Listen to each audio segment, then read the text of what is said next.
चॉकलेटी बहू। सुनीता जी की बहू की उम्र अब लगभग 37 साल की हो चुकी थी, लेकिन दिखने में अब भी वो किसी 22 साल की लड़की की तरह खूबसूरत लगती थी। सुनीता जी की बहू का नाम था अवनी। अवनी की खूबसूरती देखकर मोहल्ले की सारी औरतों को उससे जलन होती थी। 37 साल की उम्र में भी अवनी काफी चॉकलेटी लगती थी और इसकी वजह से उसका पति अनिरुद्ध काफी खुश रहता था। अरे अवनी, हमारी पड़ोसन कल कह रही थी, सुनीता जी आपकी बहू को देखकर तो लगता ही नहीं कि 37 की हो गई है। हो सकता है मम्मी जी उनकी बहू 27 साल की उम्र में भी 37 की लगने लगी है, इसीलिए बेचारी को आपसे जलन हो रही होगी। वैसे बहू, मैं किसी से कहूंगी नहीं, लेकिन एक बात तो बता, तुम्हारी इस जवानी का राज क्या है? क्या बताऊं मम्मी जी, आप तो जानती ही हैं, मेरे पापा की चॉकलेट की दुकान थी। मुझे बचपन से ही ना चॉकलेट खाने का बड़ा शौक था। और एक बात बताऊं, मैंने अपने बेडरूम में एक बड़े से बॉक्स में बहुत सारी चॉकलेट रखी हैं और रोज कम से कम 4 चॉकलेट खाती हूँ। बस इसी की वजह से मैं इतनी चॉकलेटी और खूबसूरत दिखती हूँ। अरे लेकिन मैंने तो सुना था कि ज्यादा मीठा खाने से आदमी बूढ़ा दिखने लगता है। ये सब कहने की बातें हैं। चॉकलेट खाने से तो इंसान मीठा मीठा बोलता है और खूबसूरत दिखता है, लेकिन आप किसी से कहना मत सासू माँ।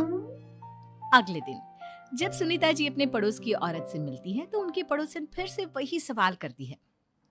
अरे सुनीता जी बताइए तो सही, आखिर आपकी बहू इतनी चॉकलेटी कैसे दिखती है? कल देखा था मैंने, ब्राउन कलर की साड़ी पहनकर बिल्कुल चलती फिरती चॉकलेट नजर आ रही थी। वैसे मैंने अपनी बहू से पूछा था। अब देखो, उसने ना मुझे किसी को बताने से मना किया है, लेकिन तुम मेरी सहेली हो इसलिए बता देती हूँ। अरे हाँ हाँ बताओ ना सुनीता बहन, मैं भी उसका नुस्खा अपना लूंगी और जवान दिखने लगूंगी। और मेरी बहू, वो तो 27 साल की उम्र में ही बूढ़ी होने लगी है, फिर देखना अपनी बहू से भी ज्यादा खूबसूरत दिखूंगी। मेरी बहू ने बताया था कि वो भर भर के चॉकलेट खाती है, लेकिन देखो तुम किसी को बताना मत। हाँ।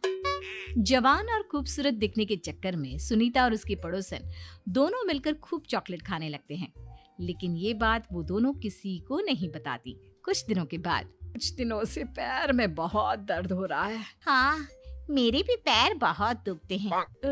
जब से चॉकलेट खाना शुरू किया है तब से ही ऐसा हुआ है। जवानी तो दूर, मेरे तो चेहरे की स्किन लटक कर नीचे आ गई है। कुछ दिनों के बाद, अनिरुद्ध बेटा, मैं डॉक्टर से ब्लड शुगर चेक करवाने गई थी, मुझे तो डायबिटीज हो गई है। मम्मी, लेकिन कुछ दिन पहले तो आप बिल्कुल ठीक थी, अचानक आपको डायबिटीज कैसे हो गई? अब तो मीठा भी कम खाती हैं। हाँ हाँ, मैं कहाँ मीठा खाती हूँ, लेकिन पता नहीं डायबिटीज कैसे हो गई। सुनीता अपने बेटे अनिरुद्ध से चॉकलेट खाने वाली बात को छुपा लेती है और अपनी पड़ोसन सहेली के पास जाती है। अरे क्या बताऊं बहन, चॉकलेट खाने के चक्कर में जवानी तो आ नहीं रही, डायबिटीज की बीमारी लग गई।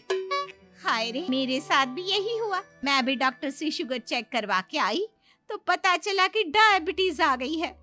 अरे भगवान भला करे तुम्हारी बहू का, जिसने हमें चॉकलेट खाने की सलाह दी। लेकिन मेरी बहू ने कब कहा कि हमें चॉकलेट खानी चाहिए?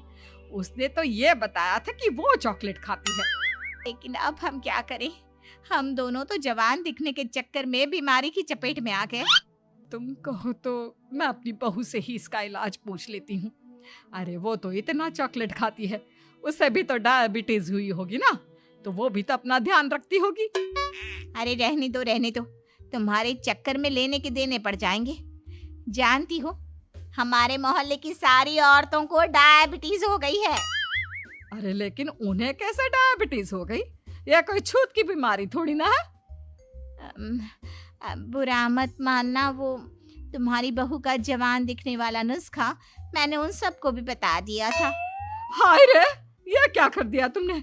मोहल्ले की सारी औरतों को मीठे की बीमारी लगा दी। अरे लेकिन अब क्या होगा ये बताओ। होना क्या है, जवानी तो दूर, अब बुढ़ापा जल्दी आ जाएगा। और फिर अगले दिन, मम्मी जी, मैंने सुना आपकी शुगर बहुत हाई आई है। हाँ बहू, अब मैं बीमार ही रहूंगी, पूरी जिंदगी ऐसे ही कटेगी। अरे मम्मी जी, लेकिन आपने